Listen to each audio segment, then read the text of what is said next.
Assalamualaikum warahmatullahi wabarakatuh. Salam Pramuka. Selamat datang kepada adik-adik kelas 10 selaku peserta tamu ambalan di SMA Negeri 1 Kota Mungkit. Kali ini saya Kak Erian Dwi, pembina Pramuka di SMA Negeri 1 Kota Mungkit, akan berbagi pengalaman, berbagi cerita, berbagi pendapat, dan berbagi wawasan mengenai nasionalisme. Oke, kalau kita merujuk pada beberapa hari yang lalu, pada tanggal 10 November, kita sudah memperingati yang namanya Hari Pahlawan. Mari kita simak video yang berikut ini. Klimaksnya adalah insiden perobekan bendera Belanda di atap gedung Hotel Yamato Surabaya pada 19 September 1945. Saat itu, para tokoh pemuda Surabaya merobek bagian berwarna biru dari bendera itu, menyisakan warna merah dan juga putih sebagai simbol penegakan kedaulatan Indonesia dan penolakan terhadap kembalinya pemerintah Belanda di Indonesia.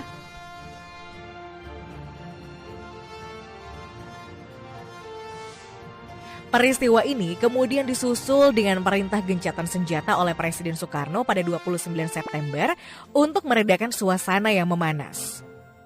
Walau begitu, suasana kembali memanas yang akhirnya berujung pada bentrokan bersenjata pada 30 Oktober.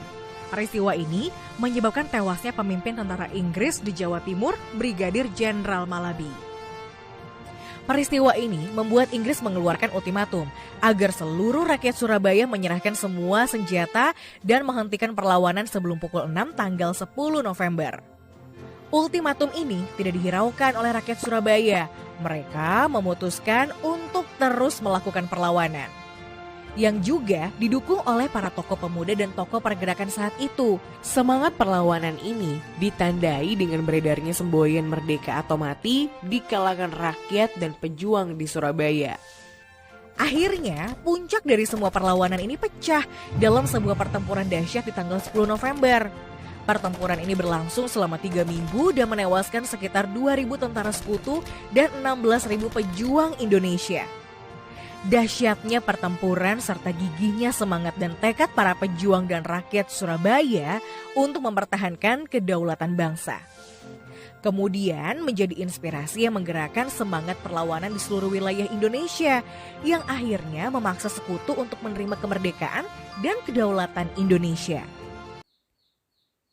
Oke, berdasarkan video tadi, kita sudah mengamati bagaimana para pejuang bangsa Indonesia, terutama para pemuda yang ada di Surabaya pada waktu itu, membentuk semangat nasionalisme yang membara dan berkobar untuk mempertahankan kemerdekaan negara Indonesia dengan menolak adanya kedatangan sekutu, dan berhasillah rakyat Surabaya pada waktu itu untuk mempertahankan kemerdekaan Indonesia. Kemudian kita berbicara tentang apa itu nasionalisme.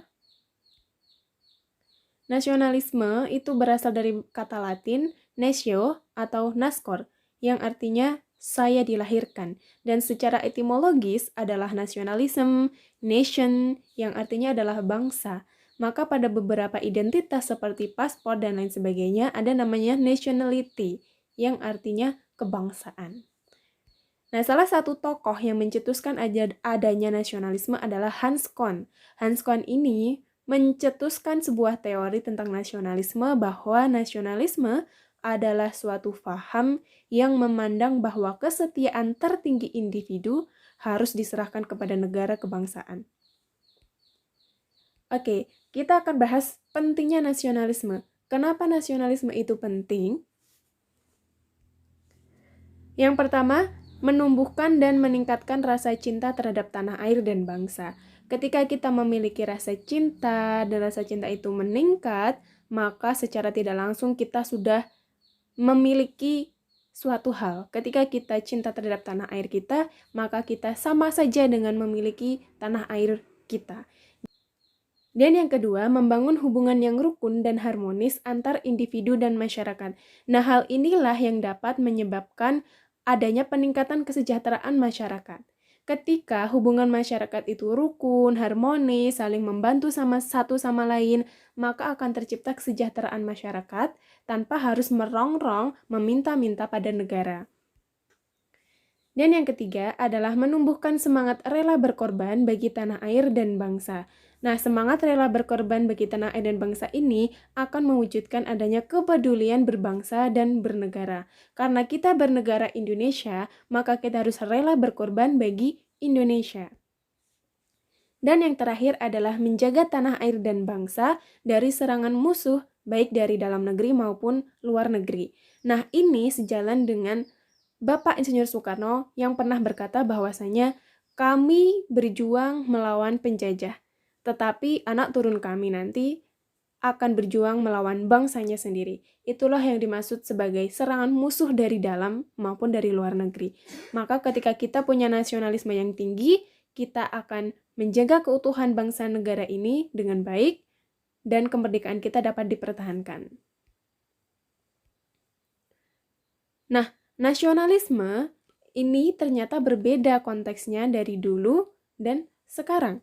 Kalau dari dulu, seperti yang kita lihat pada video tadi, di mana nasionalisme itu ditunjukkan dengan cara berperang, maka awal kemerdekaan nasionalisme ini difokuskan pada masalah kesadaran identitas, pembentukan solidaritas melalui proses integrasi dan mobilisasi lewat organisasi untuk melawan penjajah dan mencapai kemerdekaan. Sedangkan nasionalisme versi sekarang adalah nasionalisme yang diartikan sebagai sikap mencintai dan bangga terhadap tanah air dan segala sesuatu yang ada di dalamnya, serta rela berkorban untuk menjaganya.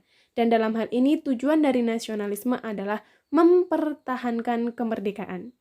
Jadi kalau dulu berperang dan mencari identitas, kalau sekarang mencintai dan bangga terhadap tanah air. Kalau dulu tujuannya mencapai kemerdekaan, sekarang tujuannya mempertahankan kemerdekaan. Bagaimana bentuk nasionalisme? Ada banyak sekali nasionalisme yang dapat kita terapkan pada masa kini. Yang pertama adalah upacara bendera. Nah, upacara ini bukan hanya sekedar prosesi, tapi upacara bendera ini mempunyai manfaat yang sangat baik bagi penumbuhan budi pekerti dan karakter bangsa, terutama nilai kebangsaan dan kebinekaan. Misalkan, ketika kita upacara ada pengibaran bendera Sang Merah Putih, di mana kita hormat kepada Sang Saka, itu sebagai salah satu simbol negara tentang kedaulatan dan kehormatan bangsa. Jadi sudah semestinya diperlakukan dengan hormat, meskipun bendera itu tidak hidup. Tapi ini adalah bentuk rasa cinta kita terhadap tanah air dengan menghormati bendera. Kemudian, bentuk nasionalisme selanjutnya, kita dapat belajar dengan rajin. Karena adik-adik sebagai seorang pelajar, maka tugasnya adalah belajar dengan rajin. Untuk membuktikan ada nasionalisme di dalam diri kalian, kalian tidak harus berperang, mengangkat senjata melawan penjajah.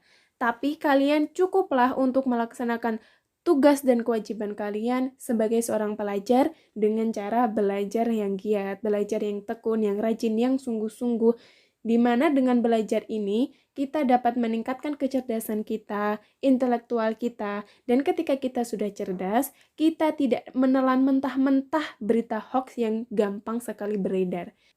Dan bentuk nasionalisme yang ketiga adalah kalian dapat mengikuti kegiatan pramuka, di mana kegiatan pramuka ini meliputi berbagai kegiatan yang bermanfaat bagi diri kita maupun bagi orang lain, seperti adanya gotong royong, saling membantu. Itu adalah salah satu hal yang dapat kita dapatkan di pramuka dan dapat kita implementasikan di kehidupan nyata, di mana itu adalah salah satu bentuk nasionalisme yang gampang sekali kalian lakukan. Dan bentuk nasionalisme yang keempat adalah dengan bekerja bakti atau bergotong royong di masyarakat sekitar. Ini nih yang sering sekali tidak dilakukan oleh pelajar karena kalian sibuk belajar dan sibuk di sekolah sampai kalian lupa keberadaan kalian di masyarakat. Maka mulai sekarang libatkanlah diri kalian di masyarakat seperti gotong royong, kerja bakti, dan lain sebagainya. Hal inilah salah satu bentuk nasionalisme yang dapat kalian terapkan di lingkungan sekitar kalian. Di mana ketika kalian dapat melibatkan diri dalam masyarakat, kalian sudah andil terhadap bangsa dan negara tersebut. Dan bentuk nasionalisme yang kelima adalah mari berlomba-lomba untuk meraih prestasi. Dengan prestasi kita sama saja dengan mengharumkan nama baik bangsa Indonesia, apapun prestasi kalian di bidang apapun. di bidang pendidikan, olahraga, bahkan ketika kalian suka main game, kalian dapat menjadi pro player dan dapat mengharumkan bangsa Indonesia ini melalui e-sport yang diselenggarakan oleh banyak negara. Nah, kemudian kita masuk pada nasionalisme yang mulai memudar. Ini adalah hal-hal yang menghancurkan nasionalisme generasi muda. Yang pertama ada namanya tawuran pelajar, di mana tawuran pelajar ini mereka membanggakan identitas sekolah mereka masing-masing sampai mereka tidak menghargai perbedaan, keragaman, bentroklah pelajar tersebut dengan adanya tawuran pelajar. Nah, tawuran pelajar ini adalah bentuk nasionalisme yang mulai memudar di mana mereka tidak menghargai keberagaman, mereka tidak menghargai perbedaan satu sama lain, dan mereka terlalu mengagungkan identitas sekolah mereka masing-masing. Inilah yang menyebabkan perpecahan dan runtuhnya persatuan dan kesatuan bangsa. Dan yang kedua adalah membeli produk-produk luar negeri. Ini adalah salah satu bentuk gaya hidup yang seharusnya tidak kita tiru. Boleh kita membeli produk dalam negeri, tapi tidak sesering itu. Ketika kalian membeli produk luar negeri, maka sama saja kalian mendukung produk luar negeri tersebut untuk berkembang di Indonesia, untuk menjamur di seluruh Indonesia, dan produk luar negeri tersebut dapat menggeserkan produk lokal yang berakibat pada pelemahan ekonomi masyarakat. Dan hal yang ketiga yang dapat memudarkan nasionalisme adalah fans berlebihan pada budaya luar.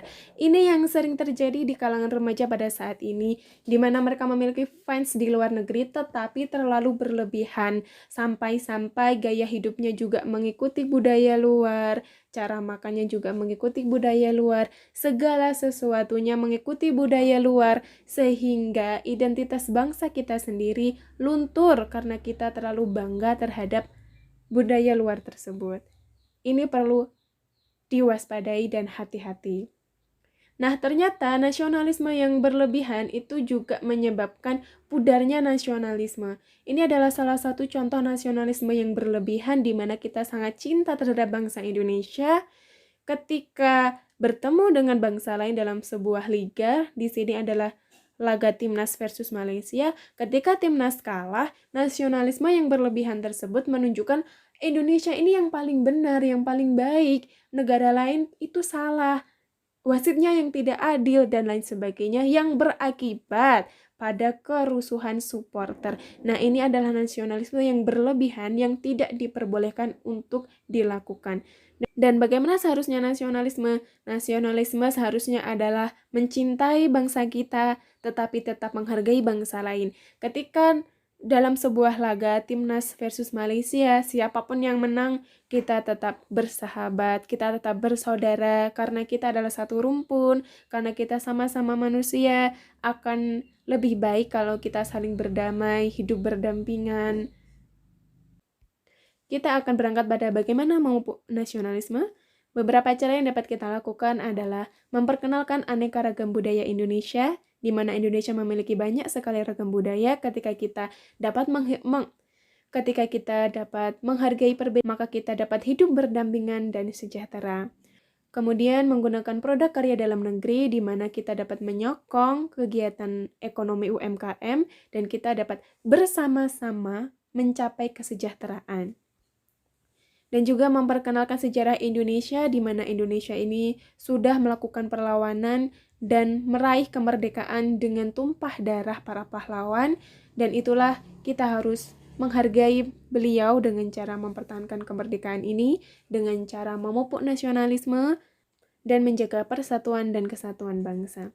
Kemudian kita menghargai perbedaan dimulai dari sejak dini, dimulai TK, SD, SMP, SMA. Kita harus dapat menghargai perbedaan karena perbedaan itu indah.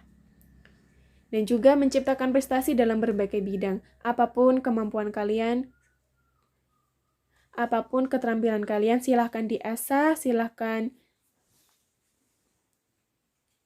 dan ciptakan prestasi dari bidang yang kalian tekuni. Dengan begitu, maka kita dapat mengharumkan bangsa Indonesia ini di kancah internasional, dan tentu saja Indonesia akan disegani oleh dunia.